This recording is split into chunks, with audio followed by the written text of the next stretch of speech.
Outside our news studios, everyone knew what night it was. The debate for Oregon's governor.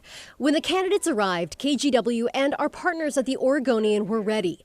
The first question of the night: would they support Portland Mayor Ted Wheeler's plan to ban unsanctioned camping and instead ask the county to set up 3 massive sanctioned camps? And how would they help people get off the streets? Tina Kotek. I think it is important to make it easier for outreach teams and folks who are providing services to connect with people who are camping outside. And I think this will facilitate. But it has to be done right. It has to be done effectively. And honestly, as governor, I'm going to make sure it does happen. Holding the mayor and the city accountable to getting people off the streets, connecting people with services. Christine Drazen. You have to know who they are. And right now, when we look at engagement with our homeless populations in Oregon, we know that the response is almost entirely housing first. That the challenges and the problems of the people living on our street, that they're not approaching it like it's a case management challenge. That we're moving people beyond being houseless and unsheltered into supportive housing, into services, and then on to stability and the dignity of work. Betsy Johnson. I think that has been the hallmark of dealing with the homeless problem, that we can't seem to agree on the methodology. Everybody thinks their way is the correct way, housing first or deal with the underlying problems.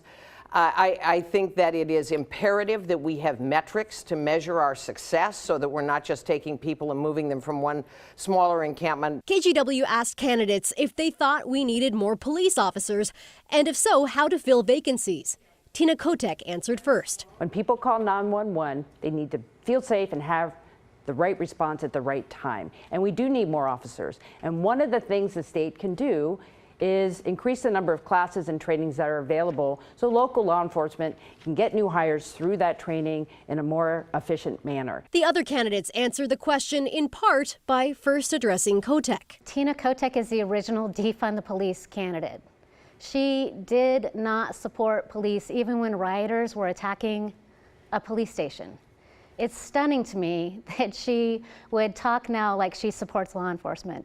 I will support law enforcement. Ms. Johnson. I will join Ms. Drazen in saying I'm surprised by Tina's answer, because we've got to start by respecting our police.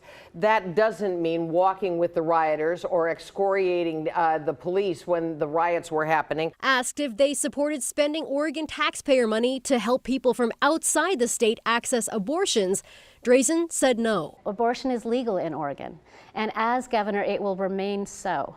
And people from other states would be able to come into Oregon to receive abortion services. But I do not believe that that's the proper use of taxpayer dollars. Johnson said no. Contributions are up for Planned Parenthood offices throughout the country, and I would not use taxpayer money to pay for out-of-state abortions, but rely on Planned Parenthood's past practice of helping financially. Kotek said yes. This is a moment for leadership and making sure that people have the care they need.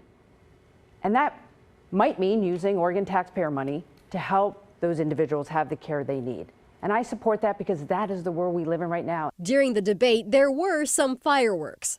Are you a spoiler right now? Have you ever considered dropping out and throwing your support to one of the other candidates? I absolutely have not considered dropping out, and the spoiler in this race is Tina.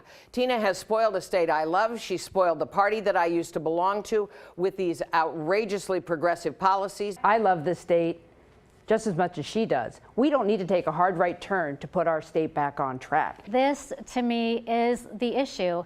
I am in this race because Oregon is on the wrong track, because single party control, because one version of a Democrat compared to another version of a Democrat is not balanced. The candidates clashed on how they answered a lot of questions, but not this one. Should Merritt Paulson sell the Portland Thorns and Timbers? Ms. Drazen.